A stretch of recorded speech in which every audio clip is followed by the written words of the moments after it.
Bonjour à tous, bienvenue, c'est avec un grand plaisir que je vous retrouve pour cette nouvelle vidéo de la chaîne Mon potager en somme. Il y a un dicton qui nous dit que tant que le 28 mai n'est pas passé, l'hiver n'est pas fini. Alors bien évidemment, il y a les seins de glace dans ce mois de mai, les 11, 12, 13 mai, période à partir de laquelle on va pouvoir commencer à planter dans le potager. Le mois d'avril n'a pas été excellent en termes de luminosité, beaucoup de pluie et en termes de chaleur. J'espère en tout cas qu'on aura, nous, un joli mois de mai. Je vous propose dans cette vidéo de faire un petit peu un tour non exhaustif de ce que je vais faire au jardin et au potager sur ce mois de mai. Allez, c'est parti!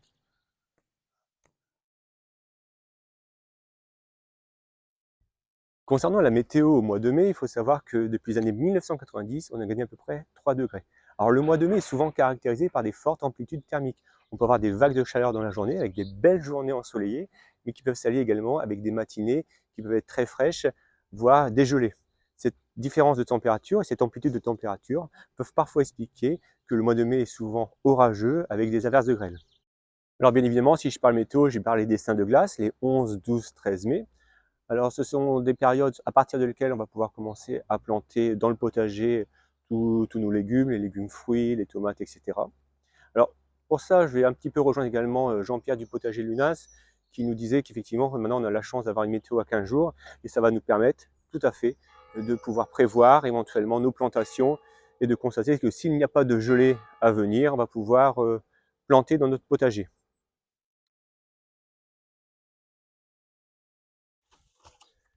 Sur le mois de mai au jardin, bien évidemment, on va parler déjà de la pelouse. Nous sommes en pleine période d'activité de la tonte. Vous pouvez continuer ou commencer à amender votre pelouse. C'est la période également où on peut semer sa pelouse. On peut également enlever la mousse. Pour ma part, la priorité, c'est de pouvoir ressortir les plants de gélive qu'il y avait soit dans ma véranda, soit dans mon domicile et commencer à pouvoir les ressortir ce mois de mai. Et puis là, en l'occurrence, c'est un pied d'agapanthe que je vais pouvoir commencer à découvrir puisque les gelées ne seront plus aussi fortes que durant l'hiver. Et donc le pied d'agapanthe, maintenant je peux commencer à le ressortir pour qu'il puisse également s'aérer, reprendre l'air et puis pouvoir se développer comme il faut.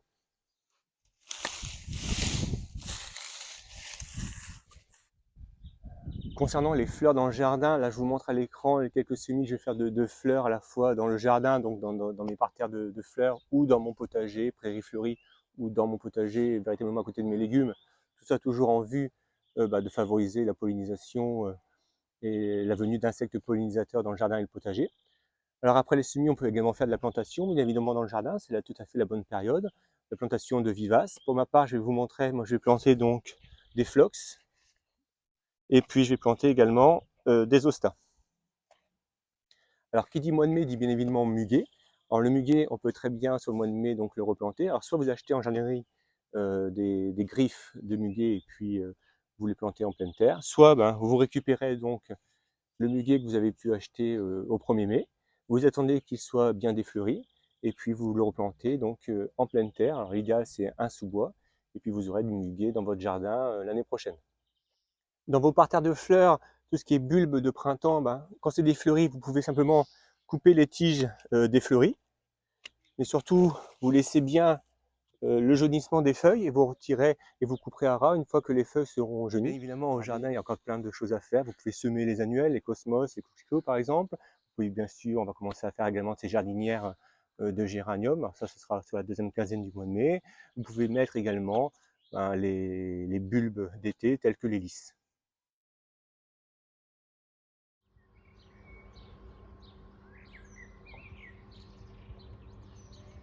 Pour ma part, au potager au mois de mai, mon activité va être distinguée en deux parties. On va dire sur la première quinzaine du mois de mai, puis sur la seconde quinzaine du mois de mai. Sur la première partie, en fait, je vais continuer tout simplement à préparer mon potager en vue des plantations à partir du 15 mai. Alors quand je parle de préparation, c'est continuer à installer des structures, telles que derrière moi, celles-ci, ce sont des structures que j'installe pour mes futurs plants de tomates. Je continue également à installer mes filets à rames, par exemple, pour planter mes haricots à rames à partir du 15 vers 15-20 mai même, dès que le sol sera suffisamment réchauffé. Dans mon potager, je continue à préparer mes lignes de futures cultures. Donc, vous voyez, j'ai en fait dépaillé mes planches de culture, tout ça pour réchauffer mon sol. Et puis, j'ai également donc passé un bon coup de grelinette. Avec la pluie qu'il y a eu sur le mois d'avril, j'ai un sol assez argileux. Donc, il m'a fallu quand même bien le décompacter et puis bien griffer et passer un bon coup de râteau. en vue de faciliter bien sûr les plantations qui viendront sur la deuxième quinzaine du mois de mai. Concernant les semis, ici je vais continuer à faire quelques semis en intérieur de salade, mesclun, feuilles de chêne. Je vais essentiellement sur le mois de mai faire du semis maintenant directement dans le potager. Alors je vais commencer par vous montrer quelques semis que je vais faire. Alors bien évidemment, il y a le fameux carottes et puis radis. Et puis je vais également donc semer directement en pleine terre une fois que ma terre sera suffisamment réchauffée, tout ce qui est haricots. Donc haricots à rame mange tout Monte Cristo, les haricots nains à filet sans fil, et puis les haricots nains Mogex. Alors les haricots nains Mogex, je ne sais pas si vous connaissez, c'est les haricots, on va dire, de Mogette de Vendée. Il est encore temps également de mettre également tout ce qui est directement en pleine terre, les betteraves, et puis également vous pouvez faire après courges, courgettes, potirons, etc., etc. Vous pouvez également, dans le potager, ça va être commencer à mettre tout ce qui est aromatique. Donc pour ma part, j'aurai donc du basilic. Le basilic, je mettrai certainement au pied de mes tomates. Vous pouvez mettre également du romarin, et puis vous pouvez continuer à mettre du persil, et puis de la coriandre. Concernant les semis que j'ai pu faire sur les mois précédents, certains, je commence à les mettre en extérieur. Donc, vous avez l'occasion, là, vous voyez, c'est donc mes plants de tomates que je mets maintenant en extérieur la journée et que je rentre encore la nuit pour le moment parce qu'on a encore des nuits assez froides. Et j'ai récemment eu l'expérience de mon voisin qui a eu des tomates, des plants de tomates qui ont gelé dans sa serre. Donc, pour vous dire qu'il fait encore un peu froid actuellement. Ici, j'ai donc des semis de salade là que je laisse à l'extérieur, puisque les semis de salade, comme vous savez, en serre froide, ça pose pas de problème. Là, j'ai donc mes œillets d'Inde. Donc, les œillets d'Inde, c'est pareil, je fais attention, je les laisse en extérieur, mais je les rentre si je constate que la nuit va être fraîche. Et puis ici, j'ai en extérieur mes semis de betterave et puis de maïs, puisque normalement, je prévois de faire de la mille-pots, maïs, haricots et courges. Et donc, il faut faire pousser un petit peu le maïs avant la plantation des haricots. Donc ce sont un petit peu là ce que je mets actuellement en extérieur. Et puis je vais vous montrer ce que pour l'instant reste, les semis qui restent dans ma véranda. Dans ma véranda, alors ce sont des plants que j'aurais bien voulu sortir, mais au regard des températures qu'on a pour le moment, c'est encore pour moi trop tôt et un peu trop risqué. Donc j'ai encore tout ce qui est bien évidemment mes plants d'aubergines, mes plants de piment pardon, j'ai mes plants de céleri, j'ai mes plants également de poivrons, j'ai mes plants de patates douces que j'ai repiquées, et puis tout ce qui est courges, courgettes, qui est dans ma serre, et puis j'ai également quelques plants de melons. Donc tout ça pour l'instant, ça reste tranquillement au chaud dans la serre, bien à la lumière, pour profiter au maximum de la luminosité pour qu'ils puissent bien se développer. Et puis dès que les températures me permettront véritablement de pouvoir les laisser dehors, je les installerai dehors, parce que ça commence effectivement un petit peu à être, on va dire, charrette dans la maison avec tous les semis qu'il y a. Et puis ici, c'est dans une autre pièce de mon domicile. Donc en fait, parce que j'en ai un petit peu partout dans la maison, c'est encore mes patates douces. J'ai également quelques semis de basilic, persil. Et puis j'ai également un peu d'œillet d'Inde. J'ai du semis de stevia, de romarin. Et puis j'ai fait également quelques semis d'agapanthe qui poussent également tranquillement. Donc là, c'est vraiment une partie, je vide tout doucement pour mettre dans ma véranda ou en extérieur.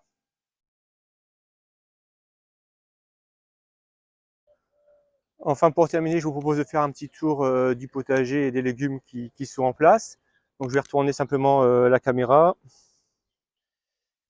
Donc là, ici, vous voyez, ce sont donc mes petits pois et mes pois mange-tout. Donc derrière, c'était ma culture, ma plantation récemment de pommes de terre sur herbe. Ici, vous avez donc les échalotes et puis l'ail.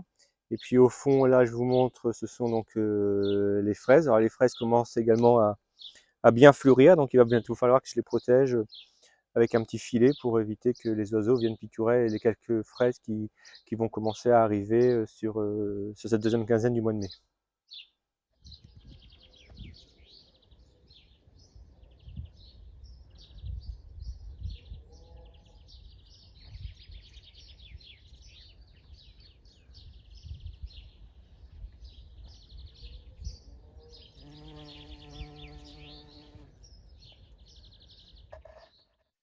Donc ici, ce sont donc les oignons. J'ai mis quelques pieds de salade. Et puis là, j'ai mon framboisier qui pousse bien. Et d'ailleurs, j'ai quelques pieds de framboisier que je vais pouvoir par la suite repiquer, puisqu'ils poussent un petit peu de manière anarchique.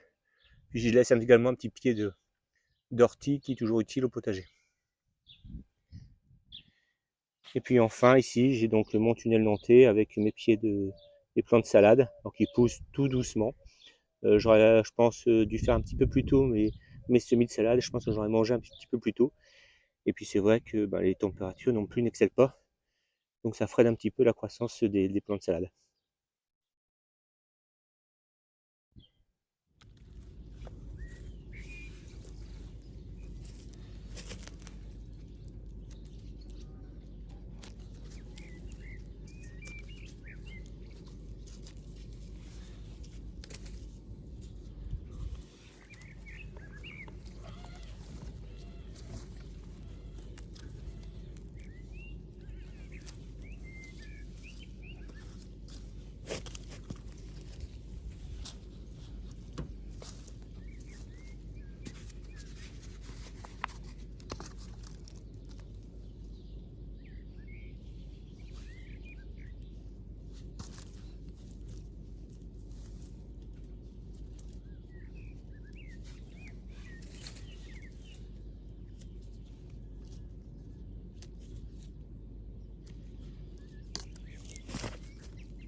Et bien voilà, après avoir fait un petit peu le tour du potager, vous montrer bien sûr les activités que je vais faire sur le jardin, dans le potager. J'étais loin d'être exhaustif, il y a encore plein de choses à faire, dont du désherbage à outrance, et puis structurer son potager, contrôler encore ses semis, puis faire ses semis par la suite sur la deuxième quinzaine du mois de mai. Mais en tout cas, pour ma part, moi j'ai hâte véritablement de commencer les plantations dans le potager, de remplir bien le potager, de libérer un petit peu la place dans la maison.